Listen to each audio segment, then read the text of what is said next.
pratim revije dječjeg filmskog stvaralaštva već dugi niz godina.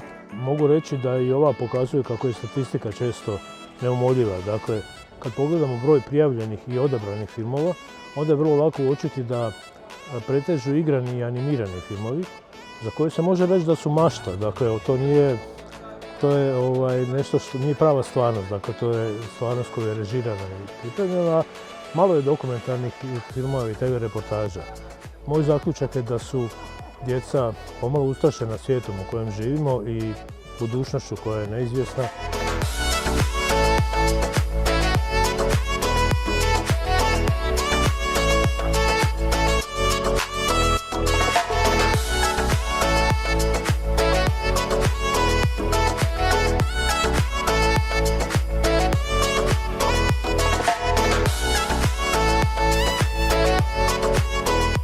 Na ovoj reviji smo s filmom po imenu Priče iz šume.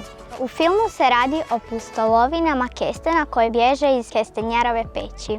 Naš prijatelj je donio kestene na jedno okupljanje i samostalno se igrao s tim i učiteljica nije mogla više to trpjeti i od muke je dala zadatak da smislimo priče u parovima o kestenima.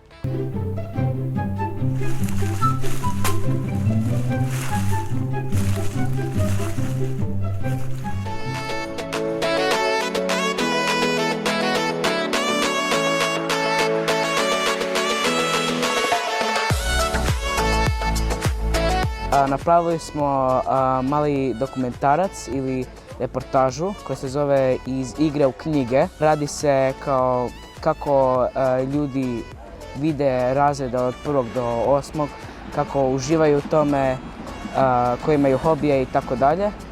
Razlika mi je zato što u školi nema igračka niti jedne, a u vrtiću ih ima bezbroj. Stignem se puno igrati, ne učim baš previše. Stignem se igrati sa sestrom, ići na aktivnosti i tako. Na radionicama medijske pismenosti čula sam mnogo toga, ali većinu toga sam i znala jer sam naučila i u školi. Bilo mi je dosta i zanimljivo, zato što sam se puno toga i prisjetila.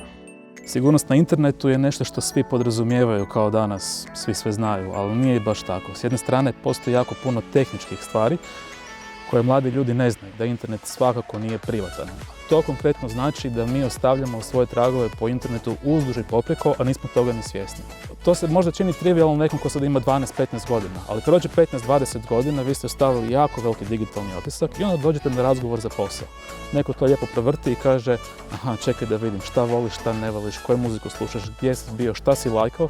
Na temelju toga dobijete ili ne dobijete posao. Tako da taj digitalni otisak može biti pozitivan ili negativan. Isto tako možda će vas cura ili dečko otkantat zbog toga što je našao nešto o vama na internetu. Kroz obilazak Utvrde prošli smo kroz cijelu povijest grada Siska, upoznali smo se sa rijekama grada, značenjem tih rijeka znači za povijest.